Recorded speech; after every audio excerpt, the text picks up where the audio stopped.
Bahkan Dajjal yang menjadi satu dari 10 tanda besar kiamat ini pun nampaknya telah dekat kemunculannya. Saya khawatir Dajjal akan muncul 3 tahun ke depan. Kita bukan lagi dekat dengan hari kiamat, tetapi kita betul-betul berada di pintu gerbang kiamat. Apa yang membuat saya yakin kita berada di pintu gerbang kiamat? Banyak hal. Dari mana hadis Rasulullah? Dari mana saya yakin? Karena dari hadis Rasulullah SAW. Toh Rasulullah SAW pernah menegaskan, baina yaday sa'ah, di pintu gerbang kiamat, sinina khawati'atan. Ciri kalau kita berada di pintu gerbang kiamat adalah munculnya tahun-tahun penuh dengan tipu daya dan tipu muslihat. Jadi tahun-tahun kita penuh dengan tipu daya dan tipu muslihat. Ini hadis terdapat dalam berbagai macam kitab akhir zaman. Indikator kalau kita hidup di zaman penuh dengan tipu daya dan tipu muslihat. Yang pertama, yukadzabu bihas shadiq. Orang-orang yang benar dibohongi. Orang-orang yang berkata benar, orang-orang yang jujur didustakan. Sudah terjadi belum? Yakin? Di mana, Pak?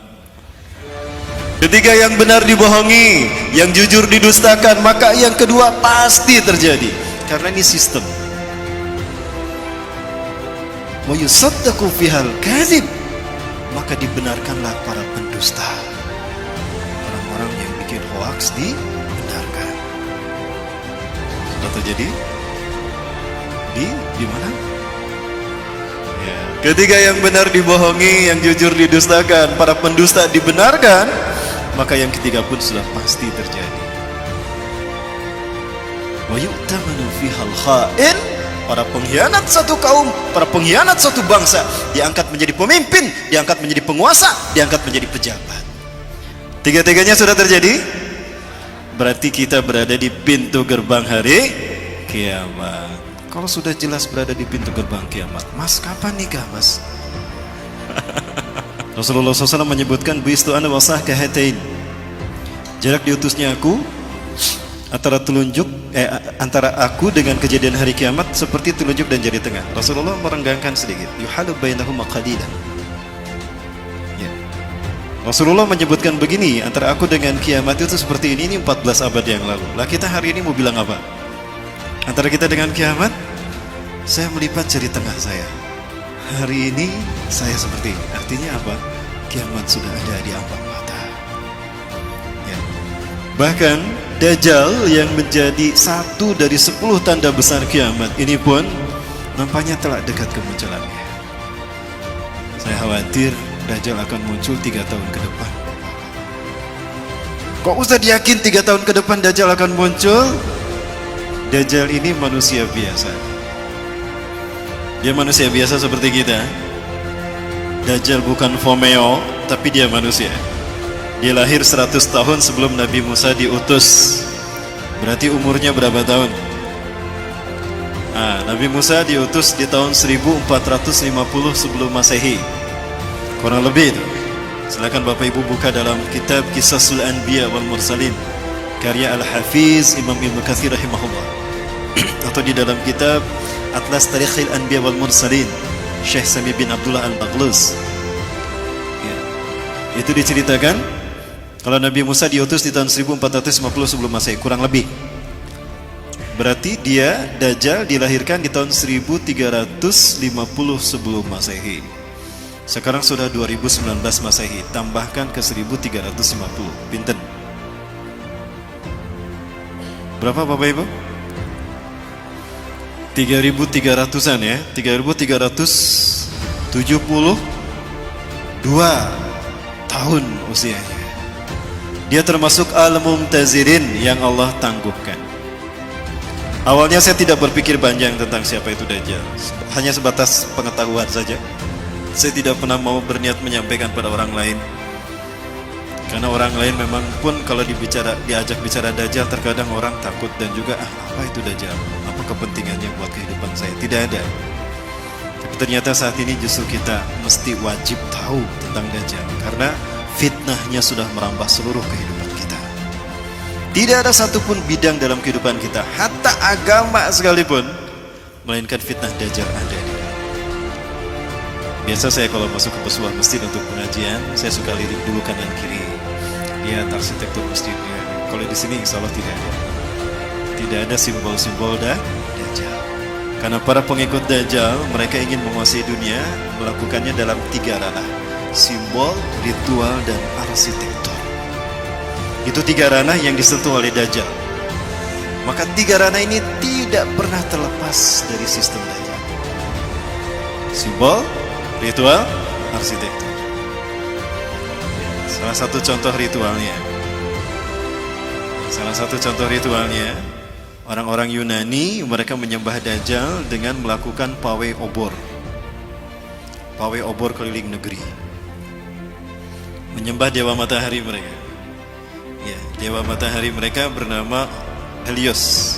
Penyembahan kepada dewa matahari mereka yang bernama Helios ini dilakukan dengan pawai obor keliling negeri. Begitu sampai di Bukit Olympus, obor tadi serah terima kepada kaisar. Kaisar terima itu. Ketika kaisar pun lari di lapangan di Bukit Olympus tadi menuju sebuah obor besar. Sempat padam tuh obor. Dari belakang ada yang ngasih obor lagi. Pak, ini Pak, nyalain lagi Pak.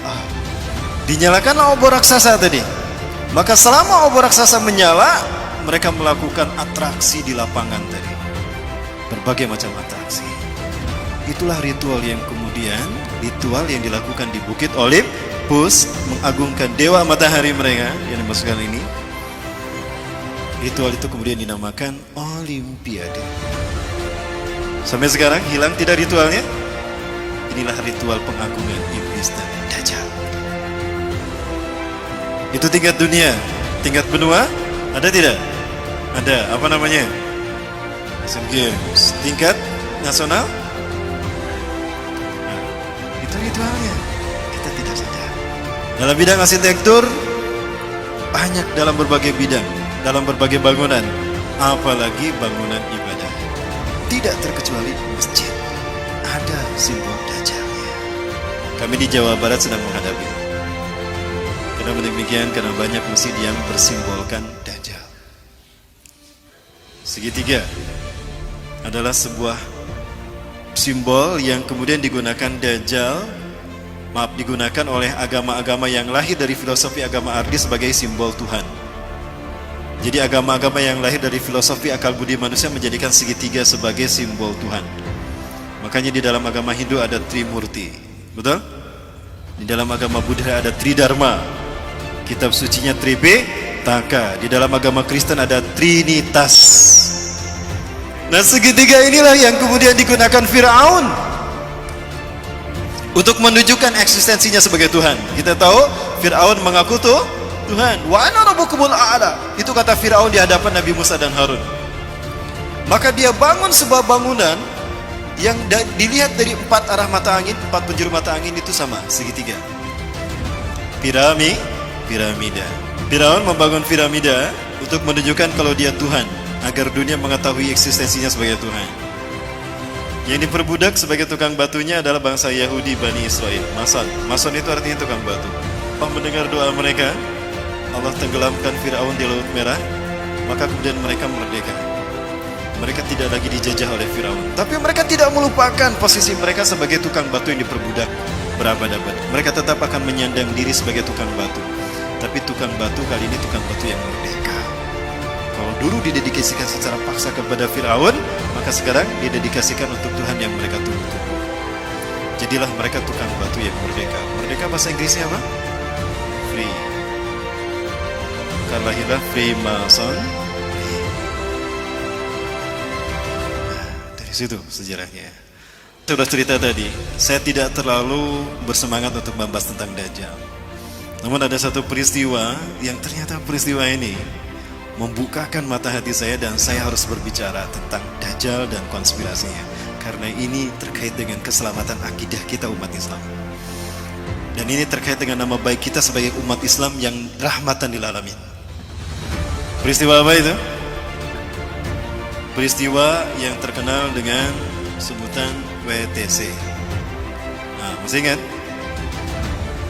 Nah, pertanyaan saya, kenapa harus di tanggal Kenapa harus di bulan September? Kenapa harus di tanggal 11? Dan kenapa harus di tahun 2001? Ini bukan sembarangan Bapak Ibu. Dan ini terkait dengan